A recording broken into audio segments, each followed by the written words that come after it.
México está dividido, y eso lo sabemos todos. Por un lado, los chairos con su indignación eterna, del otro, todos los demás, los que ya estamos hartos de sus contradicciones. ¿Quién no ha visto a un chairo pontificando en la taquería como si tuviera la verdad absoluta? Hoy no vamos a quedarnos en las risas, vamos a destapar la verdad detrás de sus palabras. ¿Quiénes son? ¿Qué defienden? ¿Y por qué su discurso no resiste un solo round? Pero no solamente eso, también les contaré cómo podemos construir un México diferente. Uno donde la libertad y la justicia no sean solamente promesas vacías. Abróchense bien esos cinturones porque esta radiografía va sin filtro.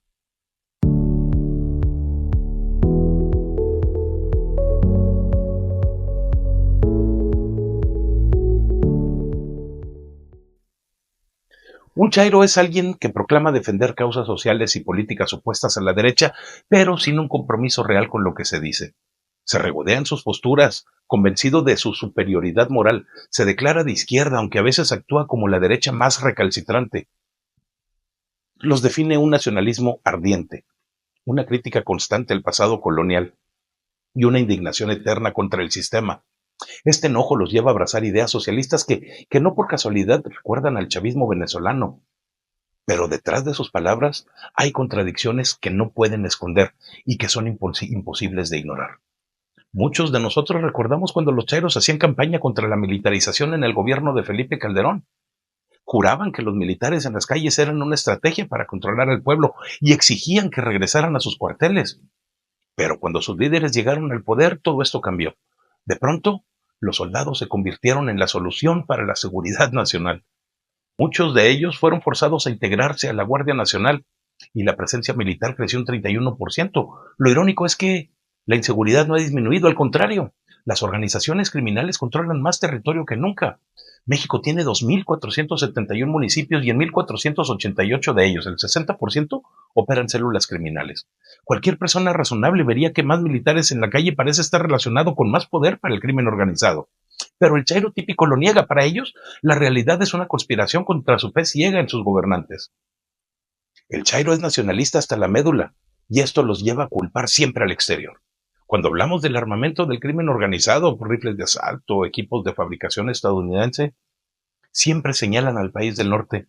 Nunca admiten que los criminales que compran esas armas son mexicanos, ni que las aduanas que permiten su entrada al país están en manos de mexicanos, incluidos militares en la frontera. Según ellos, el gobierno estadounidense no hace lo suficiente para detener el tráfico de drogas, pero si los cárteles no pudieran armarse en Estados Unidos, el chairo ignora que los criminales buscarían armas en el propio ejército mexicano, con el supuesto consentimiento de los altos mandos, incluso del comandante supremo. Este nacionalismo también los hace rechazar cualquier ayuda extranjera para enfrentar nuestro mayor problema, las muertes por violencia. Prefieren ver a sus comunidades sufrir a manos de los cárteles antes que aceptar que un gobierno como el de Estados Unidos pueda combatir el terror que ellos no logran detener. Es un orgullo mal entendido que nos cuesta vidas. Para el chairo, la lealtad a sus líderes es sagrada. Siempre exigen que se elija a los mejores, pero defienden nombramientos que no cumplen ni los requisitos mínimos. En Culiacán, por ejemplo, al menos 100 policías se negaron a presentar los exámenes de control y confianza que exige la ley y no pasó absolutamente nada. Esto nos sorprende cuando recordamos que Omar García Harfuch, quien reprobó esos mismos exámenes, ascendió rápidamente hasta convertirse en secretario de Seguridad en el sexenio de Claudia Sheinbaum. Y eso que fue secretario particular de Genaro García Luna, a quien los chairos acusan de todas las tranzas del pasado. ¿Cómo explican esa contradicción? Simplemente no lo hacen, la ignoran. Los chairos insisten en que este gobierno es lo mejor que le ha podido haber pasado a México, pero los resultados nos cuentan otra historia. En el presupuesto del 2025, el sector salud sufrió un recorte de 12.1%, lo que empeora la ya limitada capacidad de atender a los pacientes. Los mexicanos que pagan sus cuotas al Seguro Social a menudo deben recurrir a médicos privados porque el sistema público no tiene ni medicinas ni servicios. Pero el chairo dirá que la salud está mejor que nunca, como si la escasez fuera un mito, como si ya tuviéramos un sistema como de Dinamarca. Un ejemplo claro de estas contradicciones de las que les hablaba es Andrea Chávez, que aprovecha los recortes en el sector salud para hacerse campaña diciendo que soluciona las deficiencias del pasado, pero olvida mencionar que ella misma votó por esos recortes para favorecer otros proyectos fallidos de este gobierno indolente. Esto es el colmo de la hipocresía. Critican lo que ellos mismos provocan. Aunque los chairos se dicen defensores de los derechos humanos, solamente lo son cuando les conviene. La Cámara de Diputados aprobó una reforma que amplía la prisión preventiva oficiosa, una medida que daña a los ciudadanos al permitir detenciones sin un debido proceso. La ONU ha advertido que esto es ilegal y atenta contra la presunción de inocencia de los mexicanos, la independencia judicial y la igualdad ante la ley. Pero a los chairos no les importa. Para ellos, lo importante es que no gobierna la derecha, incluso si eso significa sacrificar libertades fundamentales. El chairo nos habla de igualdad, pero su igualdad parece ser la pobreza compartida.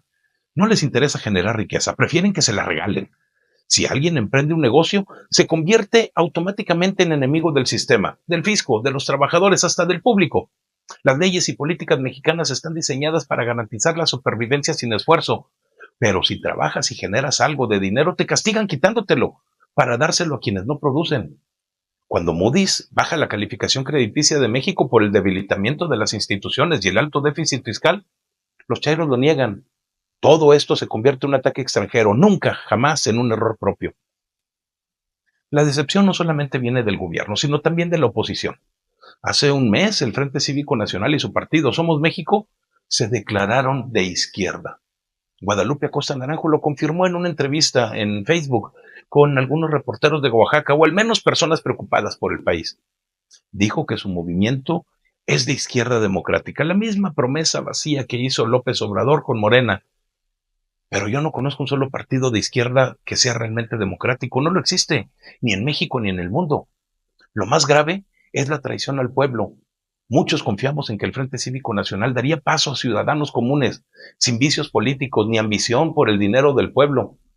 Pero en Puebla y en otros lugares del país, los líderes de Somos México son viejos conocidos del PRD, es decir, de izquierda otra vez. Esto deja claras sus intenciones y no son las que prometieron. Lo advertí en mis videos y transmisiones en vivo. El discurso del Frente Cívico fue cambiando. Aunque respeto a algunos de sus miembros, no comparto sus ideas. México no necesita otro partido de izquierda que repita lo mismo que el gobierno actual, solamente con diferentes rostros. Si queremos ser oposición, lo debemos ser desde lo opuesto a este desastre. La oposición tradicional también falla. El PRI con Alito Moreno se ha convertido en una disidencia controlada que pacta con Morena para proteger privilegios, como cuando defendieron a Cuauhtémoc Blanco en el Congreso. El PAN está deshecho, peleándose internamente sin un líder que lo saque del hoyo. Ricardo Anaya solamente aparece cuando puede negociar algo con Morena. Los ciudadanos confiamos en ellos, pero solo nos quieren para votar. Luego se reparten nuestros votos según sus intereses. El gobierno de Morena no es mejor. Han destruido al país lenta pero inexorablemente. Sin ayuda de nadie. La economía sufre y la inseguridad empeora por la falta de valentía para hacer cumplir la ley. Los criminales saben que han pasado más de 6 años sin un estado de derecho sólido y eso los envalentona. Incluso en Coahuila, uno de los estados más seguros, hay problemas. Claudia Sheinbaum insiste en la estrategia fallida de López Obrador de no enfrentar al crimen organizado, perpetuando arreglos con criminales. Los únicos que sufrimos somos los ciudadanos de a pie, mientras ellos dicen ser el gobierno más humanista de la historia. Por cierto, los más pobres son los más afectados, los hospitales públicos se quedan sin insumos y mientras la clase media todavía puede pagar médicos privados, los más necesitados no tienen opciones. ¿Quién paga el precio? Siempre los mismos. Y dentro de Morena las facturas son claras. Las tensiones entre López Obrador, Claudia Sheinbaum, Ricardo Monreal, Adán Augusto y Gerardo Fernández Noroña por el control del partido son bastante evidentes. Hasta Andrea Chávez llamó pitufo a Sheinbaum, burlándose de ella por no dejarla seguir con su campaña adelantada e ilegal en el estado de Chihuahua. Ante este panorama, ¿qué nos queda? No podemos confiar en el PAN ni en el PRI.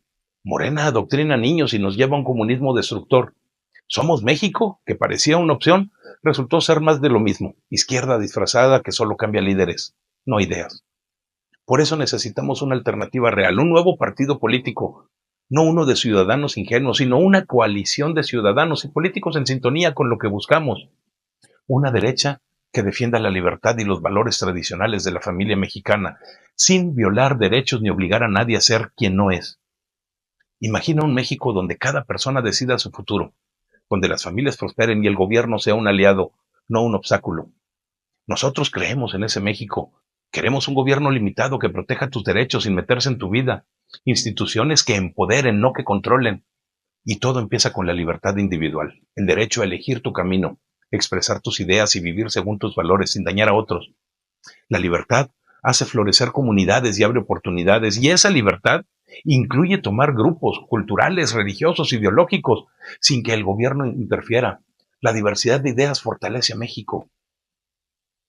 Hablemos de prosperidad. Defendemos una economía de mercado libre donde tú decides cómo invertir y crecer. Un mercado sin monopolios donde la competencia impulse la innovación. Cuando las empresas compiten, ganas tú, ganas con mejores productos, precios más justos, más opciones. Por eso le decimos que no a los monopolios y sí a la propiedad privada, porque tus bienes son tuyos y protegerlos te da seguridad para construir tu futuro.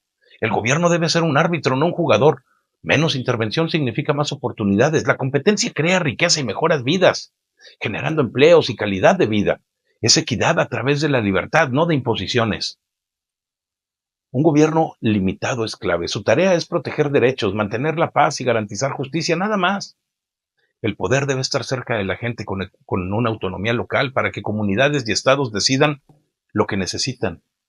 Defendemos la soberanía nacional, legislando según la voluntad del pueblo, no de tribunales extranjeros.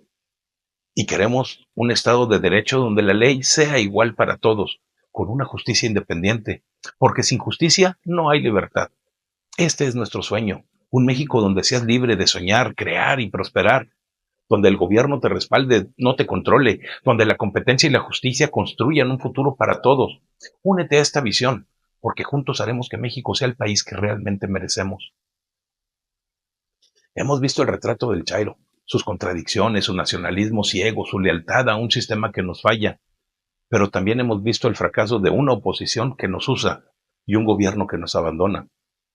México merece más que este circo de promesas rotas, merece un país donde tú decidas tu destino, donde tu trabajo sea respetado, donde la justicia no sea una farsa. Por eso, hoy los invito a soñar con un nuevo camino, un partido de ciudadanos y políticos comprometidos con la libertad, la familia y los valores que nos unen como mexicanos. No dejemos que los chairos, Morena o una oposición tibia definan nuestro futuro. Levantémonos juntos y hagamos de México el país que siempre hemos merecido y que queremos actualmente.